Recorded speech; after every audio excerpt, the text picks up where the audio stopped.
썰픽입니다. 3위부터 보시죠. 고발 사주 수사 결과 발표. 2020년 4월 총선을 앞두고 손준성 대검 수사정보정책관과 국민의힘 김웅 의원이 공모해서 법력권 인사들에 대한 고발을 사주했다는 이른바 고발 사주 의혹. 윗선으로 이분들이 지목되기도 했었는데요. 공수처가 오늘 수사 착수 8개월 만에 수사 결과를 내놨습니다. 손 검사는 선거법 위반 혐의 등으로 재판에 넘기고 김 의원도 공모 혐의가 인정된다며 검찰에 넘겼는데요. 윤석열 당선인과 한동훈 법무부 장관 후보자에게는 무혐의 처분이 내려졌습니다. 두 사람은 혐의를 완강히 부인하고 있는 데다가 공수처가 고발장 작성자를 특정하지 못한 만큼 법정에서 치열한 공방이 예상됩니다. 이 보시죠.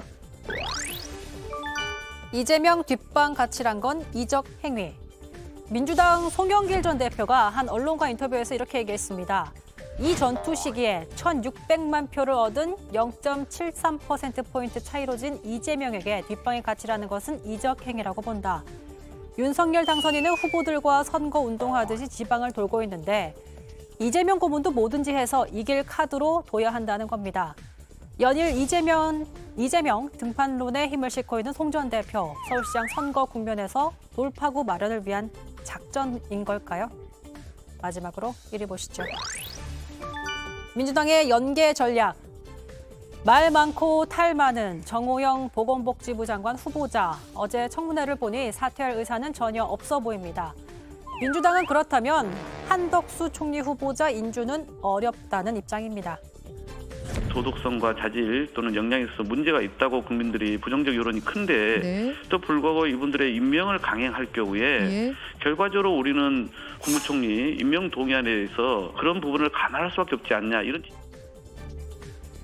장관이야 그냥 임명할 수 있지만 국무총리는 민주당이 반대하면 임명하지 못합니다. 국회 과반의 동의를 얻어야 하니까요.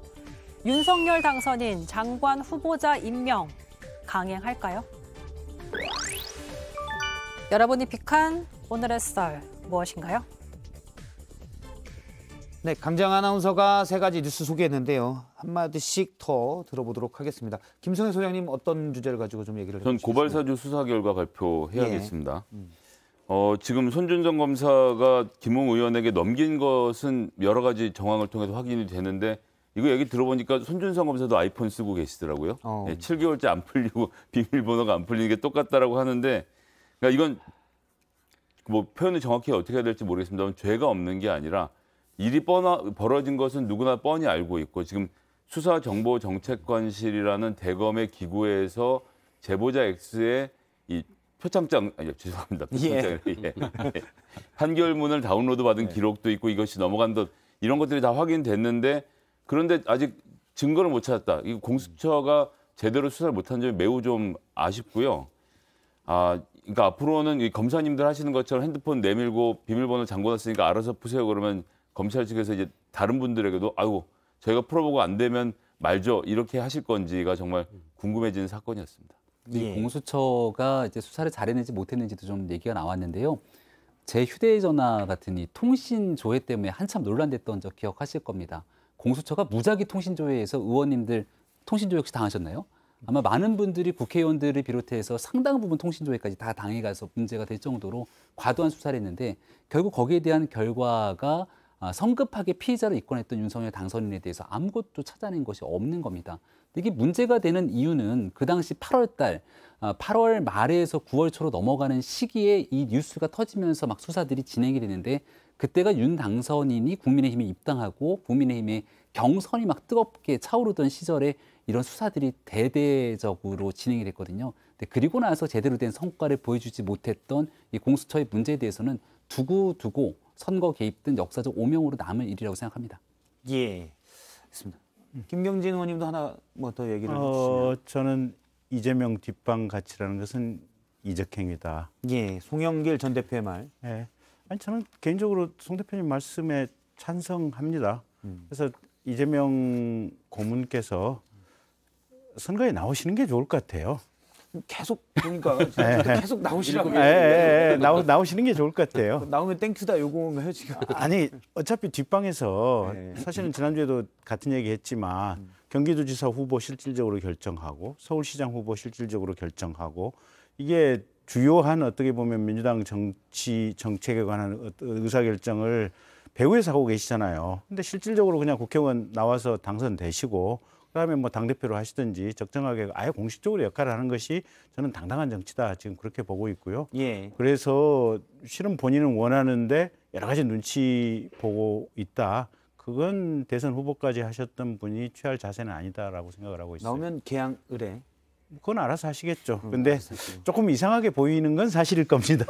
근데 일단 제가 좀 그 팩트를 좀 바로잡고 싶은데요. 뭐 예. 이재명 후보가 지금 경기도지사 후보나 뭐 서울시장 후보를 이렇게 실질적으로 결정했다라고 하시는데 제가 비대위원회에서 결정을 했기 때문에 실질적으로 결정한 거는 네. 이재명 후보 그 지사가 아니라는 말씀을 먼저 제가 드리고요. 그러니까 내가 했는데 왜? 그러니까요. 그 논란이 있었지만 굉장히 그 부분 저희 비대위에서 굉장히 독립적으로 판단해서 했던 겁니다. 그리고 이재명 고문이 지금 그 어떻게 보면은 뭐 이제 민주당에서 가장 중요한 자산이죠. 정치적 자산이고 뭐 당연히 이분의 역할이 이번 지방선거도 필요할 거라고 다들 이제 기대하고 있고 그래서 뭐 유세를 해준다거나 아니면은 진짜 후보로 나와서 뛸 수도 있고 뭐 여러 가지 이제 그 전략들을 지금 고민하고 있습니다. 당내에서 그런 측면에서 또 송영길 대표 입장에서는 서울시장 후보 나갔는데 아무튼 이제 이재명이라는 큰 정치적 자산을 계속 세일즈를 해야죠. 본인도 이게 이제 득표에 도움이 될 거라고 생각하기 때문에 뭐 지난번에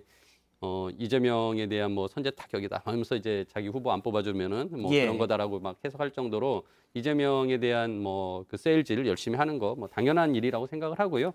그런 측면에서 지금 이재명 후보가 진짜 이번 선거에 특히나 보궐선거에 나올지 말지는 저희가 이제 당에서도 굉장히 고심하고 있습니다. 예, 지방선거에 가장 큰 중요한 전략 중에 하나로서 생각하고 있다라는 정도까지 말씀드리겠습니다. TV 비대위원님이 오시니까 저희가 지금 여당의 비대위 내용을 직접적으로 듣는 그런 효과가 좀 있는 것 같습니다. 네. 사실 이재명 고문이 출마하냐 마냐는 제가 몇 번 다룬 주제인데 김성현 소장님 같은 경우는 이제 나오면 안 된다. 김경진 의원님은 나와야 된다라는 상반된 입장이었는데 저희가 오늘 또 다른 이유 중에 하나는 TV 비대위원님이 개항을 해 나가실 수 있다는 얘기가 있어서 예.